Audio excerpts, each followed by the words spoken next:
good management of the public affairs of the Republic of Kenya. Being called on to exercise the functions of Principal Secretary, do swear that, except with the authority of the President. I must emphasize, if you are not already aware, that the real test begins today. Expectations have never been higher, and failure is not an option. Our only valid response to criticism and demands is to perform our duties in a manner that increases public confidence in government. It is the people of Kenya who want food on their table. And that is why transforming agriculture is important to all of us. It is the people of Kenya who want an affordable, accessible healthcare program that leaves nobody behind. It is the people of Kenya who want decent dwellings. And it is the people of Kenya who want us to create more jobs for the millions of young people who leave school and college every year. So, I want to welcome our new team members into this grand program of taking Kenya to the next level. And you know what? I will be leading from the front. Newly appointed Medical Services Principal Secretary Omar Oluga has emphasized the need to rebuild public trust amidst growing demands for quality healthcare. Speaking after he assumed office at Afya House, Dr. Oluga pledged to restore order within the healthcare sector. He affirmed that his department's commitment to delivering on the government's health objectives and President William Ruto's agenda. Oluga underscored the importance of implementing universal health coverage to establish effective health systems for the population. Everything we do, from policy implementation to financial management, from human resource deployment to service delivery at the grassroots. Only by doing so can we say that we truly ready to deliver on our promise to build a health system. So far, we are stable in most of those reforms. Two critical institutions were created, Social Health Authority, which is the one that is driving universal healthcare coverage, and the Digital Health Agency. I know the challenges that are there, especially on the Digital Health Agency, in the sense that it's a very new institution, still requires a lot of resources. I would request, under your leadership and with the support of my colleagues and the entire sector, that we focus on. One, on top of that agenda, is to rebuild public trust in our healthcare system. And that is something that is urgent, and that is something that we must do. Despite a public apology from Cabinet Secretary for Gender Hannah Wendot Cheptumo, a section of Kenyans have criticized the appointment following her remarks over the rise of femicide cases in the country. During her appearance before the National Assembly Committee on Appointments on Monday, Wendot responded to a question on the rising cases of women murdered in Airbnbs, suggesting that some victims were targeted while seeking financial gain. Members of Parliament have been blasted for approving her nomination, saying she is unfit to hold office. Is the Cabinet Secretary of Youth Affairs and Sports, Salim Vuria, responded to our presser that we had 2 weeks ago on the issues about elections on National Youth Council. Waziri, you said that the elections are going to happen in due course. I want to say that that is a rhetoric statement. We want you to give us a clear timeline and dates on when the elections of the National Youth Council are going to happen in the country. Our Waziri, you are a Waziri. We don't expect you to be giving statements that doesn't have a good roadmap. The Kenya Kwanza government tells us that they have a plan. Waziri, we want you to give us the plan and the clear plan of the Kenya Kwanza government on the youth matters. I want to react on the approval of CS nominee for gender, Hannah Wendot. Parliament as of today approved our nomination for the position of gender, for the position of the Cabinet Secretary for Gender. I want to state categorically that and join the rest of the women in Kenya in rebuking our nomination and persuade the President to reconsider. We have many qualified and women in this country who should be considered for the position. Her remarks during our nomination that women who are victims of femicides are either uneducated or looking for money. That position does not belong to this generation. Hatukubaliani kabisa na CS Gender Hannah Wendot huyo wa Baringo. Tunaomba rais wetu akansel hiyo maneno ya huyo mama na ampe mtu mwingine. Hafai kutamka asema ati wasichana wenye wanauliwa huko kwa marooms ati wanatafuta pesa. Kwani huyu CS ana wasichana? That is a very big mockery to the vulnerable groups in this country. And we really request the president to cancel and to give even to Trans Nzoia, that's it, or Wajir. Juzi aliongea akasema hawa wasichana wenye wanapatikana lodgings ni wanatafuta pesa. She's the CS nominee. Afai kuongea vitu kama hizo as a CS nominee for gender. You should be somebody that support the vulnerable, the girls and the gender at large. President William Ruto has said that no one will stop donations contributed to churches to support in construction, despite public uproar over the large amounts of donations given out by political leaders. The head of state said development is not biased and should not only include roads and markets, but churches as well. Ruto also waved off critics, saying he does not need their permission to help in church building. Pia hatuwezi kusahau kujenga nyumba ya Mungu. Pia na kanisa tutajenga. Si ndio? Kwani Bishop mzuri alikuwa amesema nini hapa? Si amesema tutafute nini ya kukamilisha ile ama namna gani? So hiyo pia tutajenga na bidii na hatuombi ruhusa mtu na hatuna ati tunaomba msamaha, hapana, tutajenga.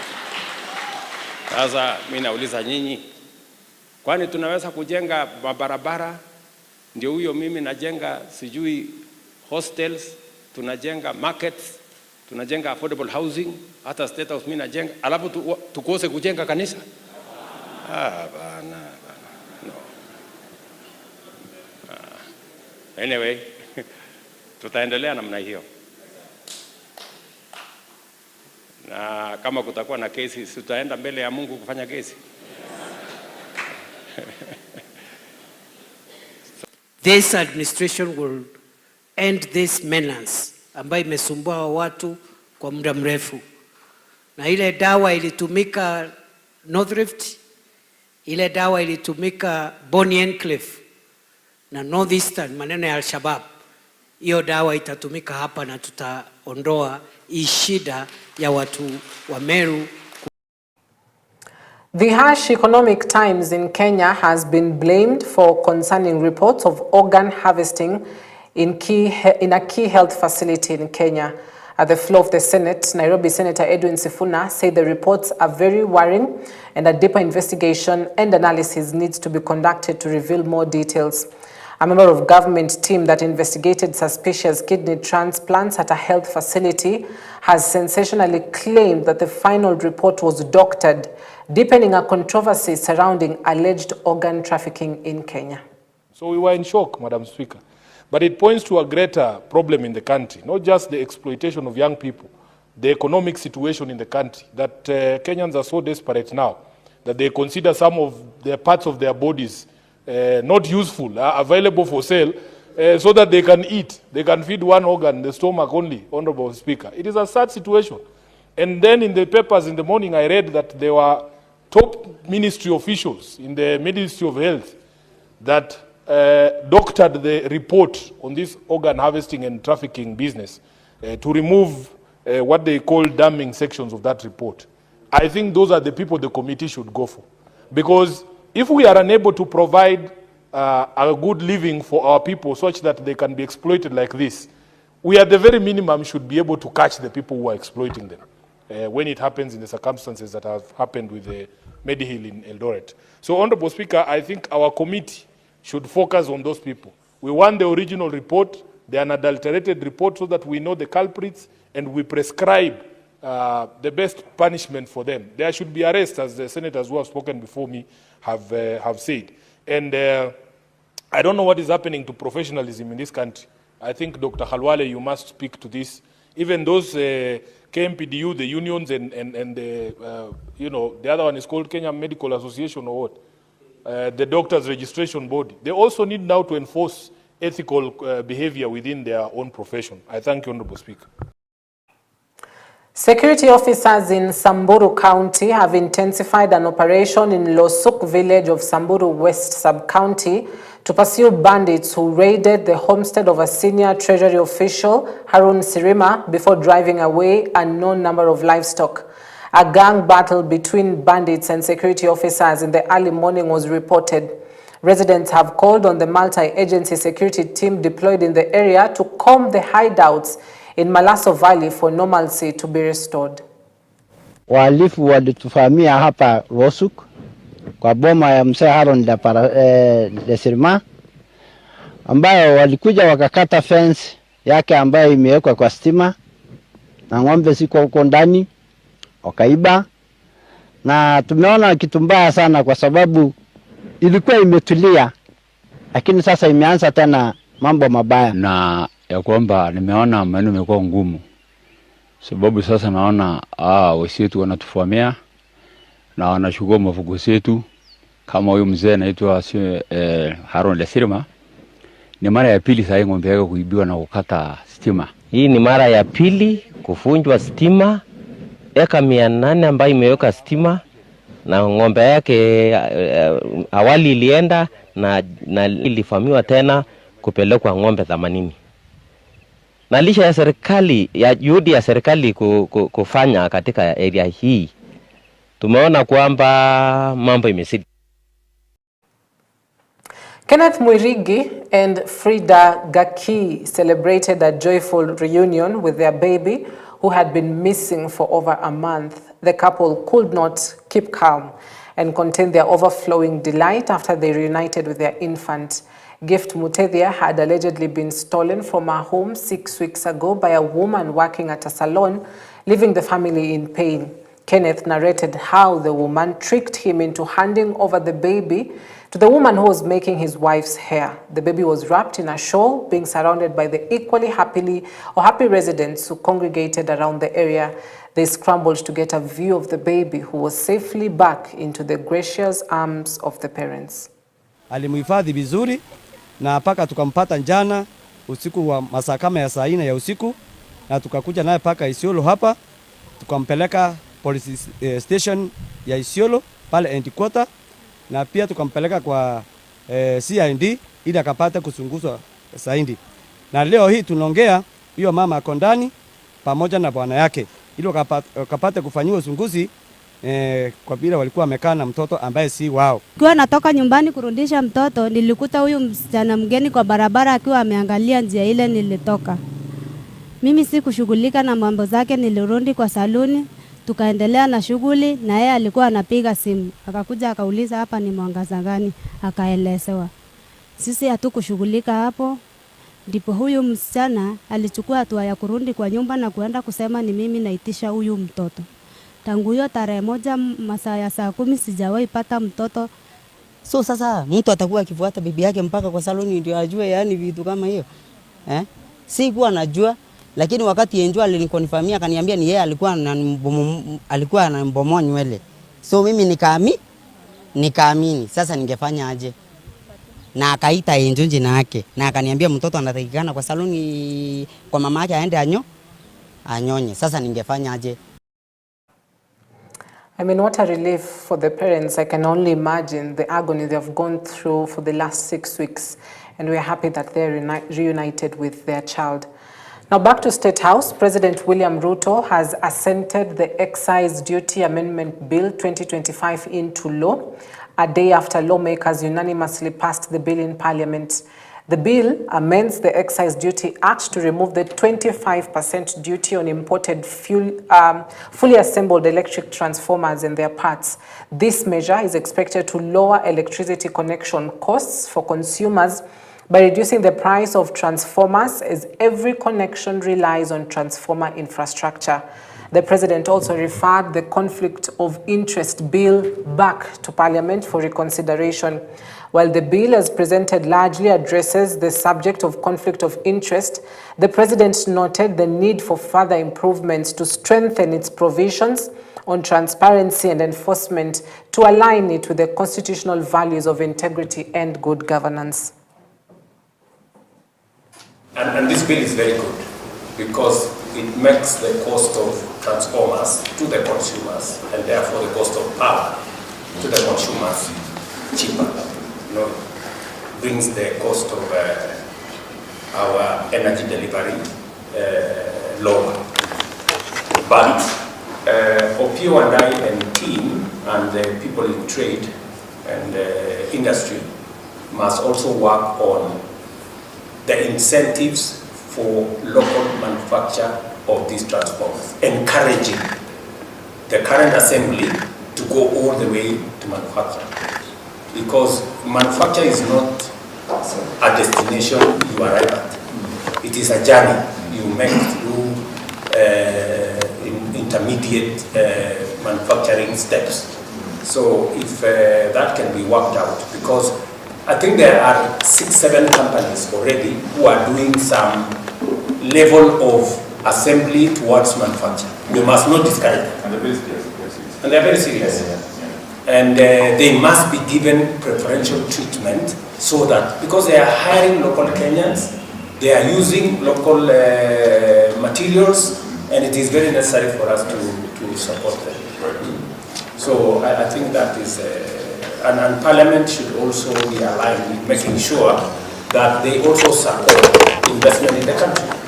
Because if we don't encourage manufacturers, you know, manufacturing as a percentage of our GDP is going down. So we must be sensitive to it. All right, that story from State House takes us to our first break right here on EBN Prime Edition. Stay with us with its vital role in holding communities together, especially during times of grief and transition. Please, let us look at the private hospitals that are genuine and let them be paid. Because even we as counties, we are finding it very tough.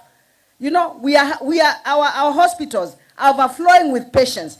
But if the missionary hospitals are working, it removes a lot of stress from the mainstream, from the government hospital. So please, His Excellency, we are kindly requesting you, tafadhali tumalize hii maneno ya hizi private hospitali, zile ziko genuine, wapatiwe pesa yao, na especially za ministry. Ndio huku na sisi kwa county tuachwe kupatwa na pressure, kwa sababu tuko na pressure ni nyingi ya kubeba kila mtu. Kwa sababu kila mtu sasa, kwa sababu hawa wamekataa kuchukua SHA, kila mtu sasa anakuja kwa county hospitals na inakuwa ngumu kwetu. Kwa hivyo ningekuomba tafadhali Mheshimiwa Rais uangalie hiyo, because it is our people suffering. The people you're leading as the president are the same people I'm leading here as the governor. And within the counties, I cannot work without the church. Church inatutoleaga pressure ingine. Kanisa inatutolea pressure ingine. Kwa hivyo shikana na wao, wale wako na mahospitali, wasaidie zote za makanisa yote, wasaidie waweze kupata pesa zao. Prime Cabinet Secretary Musalia Mudavadi jetted to the United Kingdom to attend the London Sudan conference that seeks to bolster peace efforts in the war-torn nation. Mudavadi is expected to present Kenya's position on regional peace and security in the Greater Horn of Africa, particularly the conflict-ridden Sudan. Also in his itinerary, Mudavadi led the Kenyan delegation to ink a financial agreement for the construction of a 438-acre mega Nairobi Railway City program. In September 2024, President William Ruto discussed the UK-backed project with British Prime Minister Keir Starmer in New York, USA. The Nairobi Railway City project is a flagship project in the UK-Kenya strategic partnership and sits on 425 acres of land in the Nairobi city centre. It will be funded by the United Kingdom through a public-private partnership to the tune of 30 billion shillings. Kenya Railways Managing Director Philip Mainga previously said the project was expected to be completed in 3 years and is supposed to ease mobility and interconnectivity within Nairobi and its environs.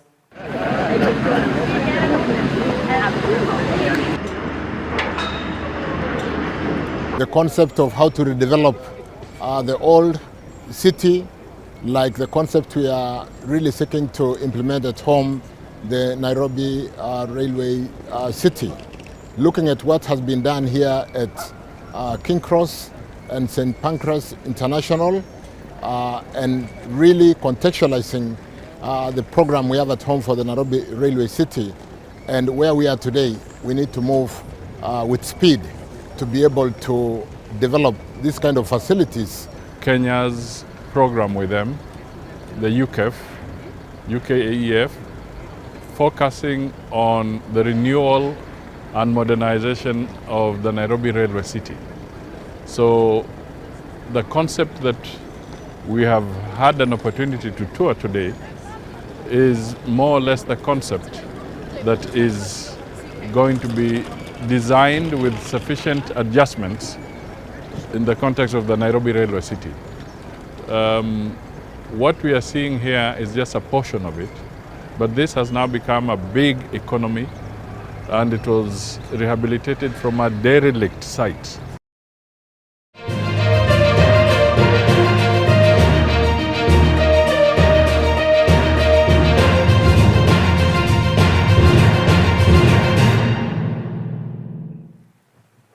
Sports Cabinet Secretary Salim Mvurya on Wednesday broke ground for the first modern sports academy in Kenya, which will be at Taro Secondary School in Makinon Ward, Samburu Sub-County in Kwale County. The Taro Sports Academy will have different disciplines including athletics, football, basketball, volleyball and netball. Mvurya said that the academy will also include modern changing rooms for both boys and girls in all disciplines.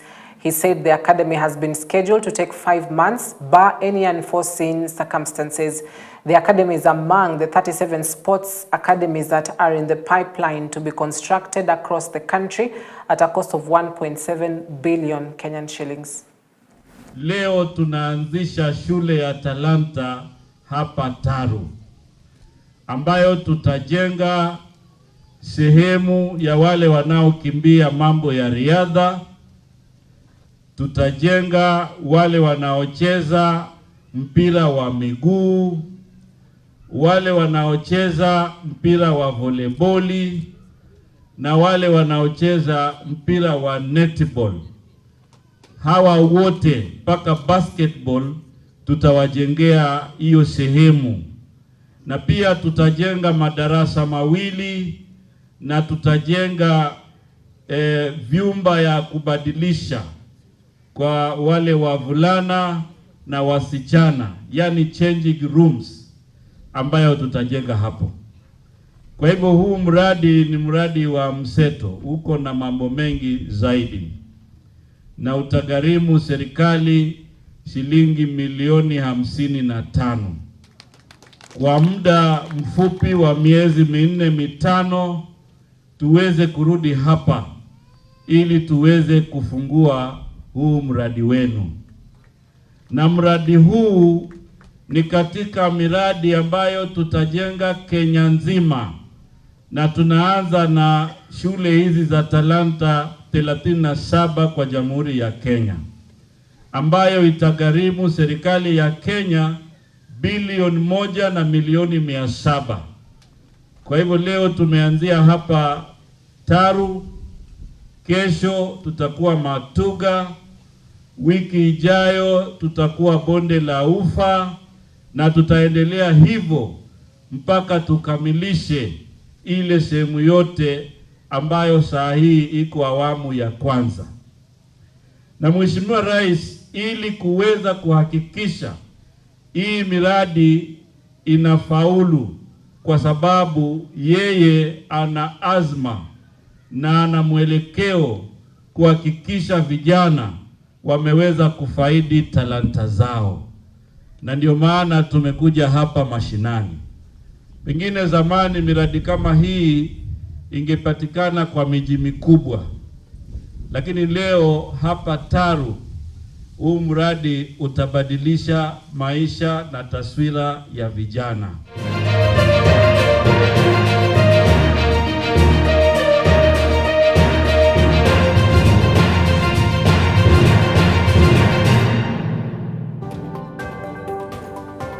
All right, that wraps our bulletin tonight. Thank you for watching. I hope that you are duly informed and the long weekend begins, right?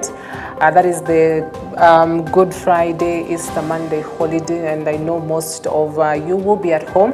Well, we'll be here still tomorrow, same time, same place, just to bring you the news and the updates as well across the country. Thank you for watching us tonight. Our sign language interpreter is Laura Omondi. My name is Cynthia Nanjala. Have a blessed evening ahead.